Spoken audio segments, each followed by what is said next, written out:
Police वाले SHO साहब बहस कर रहे सन कि तुसी उन्हां दे नाल रले होए। मैं कहा यार साड़ी एक बच्ची दा जुल्म होया ओदे नाल असीं उन्हां दे नाल रल किवें गए साढ़े उत्ते ये दबाव पा रहे हैं कि तुसी दमदा सिद्धी गल नहीं दसेंदे, तुसी गलत गल दसेंदे हो, तुहानूं पता है सारा कुछ। ਤੇ ਤੁਹਾਡਾ ਕੋਈ ਝਗੜਾ ਹੋਇਆ ਹੈ ਪੁਲਿਸ ਵਾਲੇ ਨਾਲ, ਕੋਈ ਤੁਹਾਨੂੰ ਬਹਿਸ ਕਰ ਰਹੇ ਸਨ ਪੁਲਿਸ ਵਾਲੇ ਤੁਹਾਡੇ ਨਾਲ? पुलिस वाले SHO साहब बहस कर रहे सन कि मेरी बीवी मेरे साथ आई ते तुसी नमदा आप रले होयो, ਅੱਛਾ, तुसी उन्हां दे नाल रले होयो। मैं कहा यार साड़ी एक बच्ची दा जुल्म होया ओदे नाल असीं उन्हां दे नाल रल किवें गए, तुसी आप उत्थे बह के सारी रिपोर्ट लिखी है, सारा कुछ कीता, अपनी मर्जी नाल लिखी है, साडे कोल तां तुसां साइन करवाए। ਕਿਉਂਕਿ ਉਹਨਾਂ ਦਾ ਇਹ ਮਕਸਦ ਸੀ ਕਿ ਬੱਚੀ ਆਪ ਗਈ ਹੈ, हाँ ਆਪਣੀ ਮਰਜ਼ੀ ਨਾਲ ਗਈ ਹੈ, ਤੇ ਤੁਸੀਂ ਦੱਸੋ ਆਪਣੀ ਮਰਜ਼ੀ ਨਾਲ ਗਈ ਹੈ ਕਿ ਅਗਵਾ ਹੋਈ ਹੈ? नहीं जो रूल नंबर स्लिप लैन गई है अपनी मर्जी नाल गई है, तो अपनी मर्जी नाल जरा ना उम्र कितनी ਤੁਹਾਡੀ ਬੱਚੀ ਦੀ? 17 साल। 17। अब यहाँ पर एक सवाल बहुत इंपॉर्टेंट है नाजरीन। अब ये बहुत सादा किस्म के बड़े वो कहते हैं ना मासूम ये वालिद हैं उनके इशाल फातिमा के, ये बता रहे हैं जी कि जब ये हॉस्पिटल में थे इन्हीं की जोजा के साथ अपनी बेटी के लिए, तो वहां पर जब इन्होंने मुकदमा करने की कोशिश की या रिपोर्ट करवाने की कोशिश, पोस्टमार्टम के लिए तुसी एप्लीकेशन देने की कोशिश की, तो उस वक्त बकौल इनके कि उस वक्त SHO साहब इनके साथ काफी उन्होंने बहस की। बकौल इनके SHO साहब ने इनको कहा कि जी आपकी लड़की खुद गई है, आप क्यों ये सारा काम कर मेरे रहे हैं? साथ गाड़ी में बैठो। अच्छा, या गाड़ी में बैठो, रवैया खराब था उनका आपके खराब साथ? था। फिर क्यों आपने पूछा नहीं क्यों मैं क्यों बैठूं गाड़ी, मेरी बेटी मर रही है? उस वक्त डेथ हो गई थी, उस वक्त आपकी बेटी की जान जा चुकी थी कि इलाज हो रहा था उसका? जान जा चुकी। इलाज हो रहा था, तो आपको क्या कह रहे थे गाड़ी में बैठो? क्यों? आओ ये सीधी बात नहीं बताते, और दुआ का जो सहेली है उसका नाम घर नहीं बताते। हाँ, हमने सारा कुछ बता दिया भाई, ये रिक्शे वाले का नंबर है, हाँ, ये उस दुआ का नंबर है, सारी गल बात करके ते मुड़ भी साढ़े उत्ते दबाओ। ਤੁਹਾਡੇ ਤੇ ਦਬਾਅ ਪਾ ਰਹੇ ਸਨ? या ਕਿਸ ਗੱਲ ਦਾ ਦਬਾਅ ਪਾ ਰਹੇ ਸਨ ਕਿ ਤੁਸੀਂ ਕੇਸ ਨਾ ਕਰੋ ਜਾਂ ਪੋਸਟਮਾਰਟਮ ਨਾ ਕਰਾਓ, ਜਾਂ ਕੀ ਦਬਾਅ ਪਾ ਰਹੇ ਸਨ? साढ़े उत्ते ये दबाव पा रहे हैं कि तुसी दमदा सीधी गल नहीं दसेंदे, तुसी गलत गल दसेंदे हो, तुहानूं पता है सारा कुछ। अभी नाज़रीन इशाल फातिमा की उम्र 17 साल थी और वो माइनर थी, और उसके साथ जो हुआ, अब यही तो हमारा सिस्टम है। खुदा रहा हमारे सिस्टम को बेहतर होने की जरूरत है। एक शख्स जिसकी बेटी जिंदगी और मौत की कश्मकश में है और उसका इलाज चल रहा है, और उस पर जब इन्होंने कहा जी कि हम चाहते हैं जी कि अगवा के मामला जो है, हमारी बेटी अगवा हुई थी उसके बाद ये जुल्म हुआ उसके साथ, तो बकौल इनके SHO साहब इन पे दबाव डाल रहे थे मुबैना तौर पर कि जी आप गलत बात बता रहे हैं, आपकी बेटी मुबैना तौर पर खुद गई अपनी मर्जी से। यहां पर उस विक्टिम के वालिद के साथ ये कहने की जरूरत है कि भाई आप हमें गलत बयानी कर रहे हैं, बजाय इसके कि केस की तफ्तीश की जाए। इशाल फातिमा का ये हाल किसने कैसे किया, क्यों किया उन जानवरों ने, उसकी तफ्तीश की जाए। वालिद को कह रहे हैं तो सामने गड्डी से बैठो चलो, यानी कि ये जो सिस्टम है हमारे मामले, ये तो केस हाईलाइट हो गया। हमारे जो 24 न्यूज की टीम और स्पेशली 41 की जो टीम है, उन्होंने झंग के जो हमारे रिपोर्टर उन्होंने ये न्यूज को ब्रेक किया तो चीज आगे निकली। अदरवाइज तो ये चीजें मामला बहुत डिफरेंट होने थे।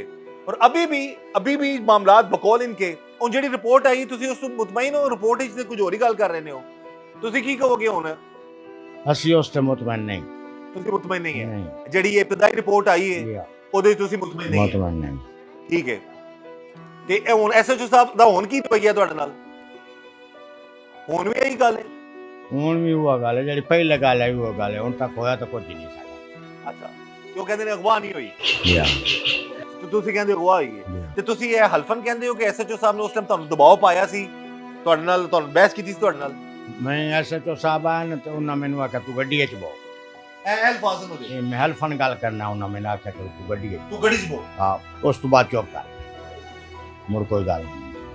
ਅੱਛਾ, ਤੇ ਉਸ ਤੋਂ ਪਹਿਲਾਂ ਤੁਹਾਨੂੰ ਇਹ ਕਹਿੰਦੇ ਰਹੇ ਨੇ ਕਿ ਸਹੀ ਗੱਲ ਦੱਸੋ, ਅਗਵਾ ਨਹੀਂ ਹੋਈ ਹੈ, ਆਪ ਗਈ ਹੈ, ਇਹ ਕਹਿ ਰਹੇ ਸਨ हकीकतन। ये जी बार बार मेरा पूछने का मकसद सिर्फ ये है कि तफ्तीश जो है वो सही डायरेक्शन में होनी चाहिए। हम ना किसी SHO पे इल्जाम लगा रहे हैं, ना झंग पुलिस की कारकर्दगी पे इल्जाम लगा रहे हैं। हम सिर्फ ये चाहते हैं कि इशाल फातिमा पर जो जुल्म किया गया है उस जुल्म की तफ्तीश मेरिट पर हो, और जो हमारा रवायती तरीकाकार है ना, क्योंकि सीएम पंजाब मरियम नवाज साहिबा के सख्त अहकामात हैं और आईजी पंजाब के भी, कि जो विक्टिम है वो खास तौर पर वो कहते हैं ना कि जो बेटियां हैं, खवातीन हैं, बच्चे हैं, उन पर जो जुल्म किया जाता है, तो उनके विक्टिम्स को उनके पेरेंट्स के साथ जो रवैया है बहुत अच्छा होना चाहिए पुलिस का। लेकिन यहाँ पर जो हमें चीज नजर आ रही है वो यही है, जो वालिद साहब ने खुद बता दिया, इन्होंने ये भी बताया कि गुस्ल करवाया गया तो उसके जिस्म पर क्या थे जी? निशान थे। निशान थे। तो ये मामलात हैं। हम यही गुजारिश करेंगे कि इस केस की तफ्तीश मेरिट पर होनी चाहिए और यही एक काम आते सीएम पंजाब मरियम नवाज साहिबा के भी। हम किसी पे इल्जाम नहीं लगा रहे, लेकिन जो रवैया नजर आ रहा है वो गलत है। इशाल फातिमा के साथ होने वाले जुल्म ने पूरे पाकिस्तान क्या पूरी दुनिया में जहां जहां पर भी दर्द दिल रखने वाले लोग हैं उनके रोंगटे खड़े हो गए हैं, दिल लर्ज उठे हैं। तो अब यहां पर अगर वही रवायती अंदाज होगा, रिपोर्ट दबाने की कोशिश की जाएगी, मुद्दइयों को डराने धमकाने की कोशिश की जाएगी और इनको चुप कराने की कोशिश की जाएगी, तो ये मामला जो हैं ऐसे न जाने कितनी इशाल फातिमा जो पहले भी उनके साथ जुल्म होता रहा और आइंदा भी हमारी जो बेटियां हैं खुदा ना खास्ता वो इस तरह के मामला चलते रहे तो महफूज नहीं रहेंगी। एक गल ए भी ਜਿਹੜਾ ਨਾ ਪੁਲਿਸ ਵਾਲਿਆਂ ਨੂੰ ਜਾਂ ਹੋਰ ਵੀ ਲੋਕ ਇਹ ਗੱਲ ਕਰ ਰਹੇ ਨੇ ਕਿ ਲੇਟ ਐਫਆਈਆਰ ਕਿਉਂ ਕਰਵਾਈ। ਇਹ ਵੀ ਦੱਸੋ ਤੁਸੀਂ ਕੀ ਵਜ੍ਹਾ ਸੀ ਲੇਟ ਐਫਆਈਆਰ ਕਰਾਉਣ ਦੀ, ਕਿ ਕਿਸ ਮਜਬੂਰੀ ਦੇ ਤਹਿਤ ਤੁਸੀਂ ਨਹੀਂ ਕਰਾਈ। असा जी इज्जतदार बंदे से इस गल तो गल नहीं छुपाई रखी भी सन, लड़की मिल जासी तलाश करते रहे लेकिन नहीं मिली तो उस तो बाद असी इस पॉइंट का फायदा उठाया जा रहा है। एक शरीफ आदमी, ये एक नेचर है। अब जिस इलाके में हम आए हैं ना यहाँ पर ये इंटरव्यू करने के लिए, पूरे गांव में इनका एक बहुत रख रखाव है, सारे गांव के लोग इनकी बहुत ज्यादा इज्जत करते हैं। सादात फैमिली है ये, सब इनका ख्याल रखते हैं इनकी। और इसी वजह से अगर ये लेट हो जाते हैं एफआईआर करवाने में तो इस चीज को मुद्दा बना के जो 4 दिन थे उन्होंने आप नहीं पूछा, ये रवैया होता है। मैं करता आया हूं ना, कब से हम क्राइम रिपोर्टिंग कर रहे हैं, प्रोग्राम कर रहे हैं, तो बाज जगहों पर ये रवैया देखने को मिलता है। वो जी उन्होंने आप नहीं असी आप उन्होंने कह दी एफआईआर। तो अब जो एफआईआर हुई है उससे भी ये मुतमिन नहीं है। एफआईआर तुसी आप लिखी दी थी या लिखी लिखाई दे साइन कीता जी? आप लिखी उन्होंने आप लिखी है, ਉਹਦੇ ਚ ਰੋਲ ਨੰਬਰ ਸਲਿੱਪ ਦਾ ਕੋਈ ਜ਼ਿਕਰ ਨਹੀਂ ਉਹਨਾਂ ਕੀਤਾ। कोई नहीं रोल नंबर ਉਹਨੇ ਸਿਰਫ ਇਹਨੇ ਲਿਖਿਆ ਜੀ ਕੱਪੜੇ ਲੈਣ ਗਈ ਔਰ ਫਿਰ ਵਾਪਸ ਨਹੀਂ ਆਈ। ਤੇ ਇਹ ਤੁਸੀਂ ਆਪ ਲਿਖ ਕੇ ਨਹੀਂ ਦਿੱਤੀ ਉਹਨਾਂ ਨੂੰ? नहीं ਸਾਈਨ ਕਰ ਲਏ ਤੁਸੀਂ ਆਪੇ। साइन कर ਤੇ ਜਿਹੜੀ ਰਿਪੋਰਟਾਂ ਹਸਪਤਾਲ ਜਿਹੜੇ ਅੰਗੂਠੇ ਵਗੈਰਾ ਕਿਸੇ ਨੇ ਕਰਵਾਏ ਨੇ, ਤੁਹਾਡੇ ਕੋਲ ਅੰਗੂਠੇ ਲਏ ਨੇ ਕਿ ਕੋਈ लिया ਉੱਥੇ ਵੀ ਹੋਏ ਨੇ? ਉੱਥੇ ਹੀ ਹੋਣੇ। ਹੁਣ ਤੁਸੀਂ ਕੀ ਕਹੋਗੇ ਜੀ ਜਿਹੜੇ ਮੁਕਾਮੀ ਪੁਲਿਸ ਦੇ ਹਵਾਲੇ ਨਾਲ ਜਾਂ ਤਫਤੀਸ਼ ਦੇ ਹਵਾਲੇ ਨਾਲ ਤੁਸੀਂ ਸੀਐਮ ਸਾਹਿਬ ਅੱਗੇ, ਆਈਜੀ ਸਾਹਿਬ ਅੱਗੇ, ਡੀਪੀਓ ਸਾਹਿਬ ਅੱਗੇ ਕੀ ਅਪੀਲ ਕਰਨਾ ਚਾਹੋਗੇ? ਅਸੀਂ ਜਨਾਬ ਉਹਨਾਂ ਦੇ ਨਾਲ ਉਹਨਾਂ ਦੇ ਕੋਈ ਅਪੀਲ ਕਰਨੇ ਕਿ ਸਾਡੇ ਨਾਲ ਬੜਾ ਜ਼ੁਲਮ ਹੈ ਔਰ ਬੜੀ ਜ਼ਿਆਦਤੀ ਹੋਈ ਹੈ ਔਰ ਬੜਾ ਇਹਨਾਂ ਜ਼ੁਲਮ ਕੀਤਾ ਸਾਨੂੰ, ਉਹਦੀ ਸਹੀ ਨਾਮ ਦਾ ਸਾਡੀ ਨਾਮ ਦਾ ਦਾਦ ਰਸੀ दाद रस्सी की जाए। और अगेन वही बात आ जाती है कि विक्टिम को क्यों प्रूव करना पड़ रहा है? ये विक्टिम है, इनकी बच्ची को मार दिया गया है। अब इस मासूम शख्स को प्रूव करने की क्या जरूरत है? भाई मेरी बच्ची पे जुल्म हुआ है, वो 3 लोग 4 दरिंदे जो है जो हॉस्पिटल छोड़ के गए उनकी तफ्तीश करें। इनको क्यों कहा जा रहा है गड्डी च बैठो तुसी? बस सोच से बालत बजाय इसके कि इनके और इनको प्रेशराइज किया जाना मुबैना तौर पर कि जी तुसी औना ना रले हो, यानी कि आपको पता था वो खुद गई है। तो ये एक बाप के साथ और उस बच्ची के बाप के साथ जिस पर जुल्म हुआ, कौन सोचे रोंगटे खड़े हो जाते हैं। 3 दिन तक क्या क्या जुल्म नहीं हुआ होगा जो बच्ची अपने बाप माँ को बता नहीं सकी कि मेरे साथ क्या बीतती रही है। मान लिया जाए, चले मान लेते हैं ये बात भी कि वो चली गई, मान लिया जाए जी कि ये मामलात है। वो माइनर थी, 17 साल उसकी उम्र थी और 17 साल की बच्ची को यानी कि कोई भी बहला फुसलाकर अगर ले जाता है या कोई इस तरह की अद्वियात जहरीली खिला दे तो क्या उसको हक हासिल है ये कि वो उसको जहरीली दवाइयां खिलाए, उसको मुख्तलिफ किस्म की पिल्स खिलाए और उसकी जब हालत गैर हो जाए हॉस्पिटल फेंक कर चला जाए?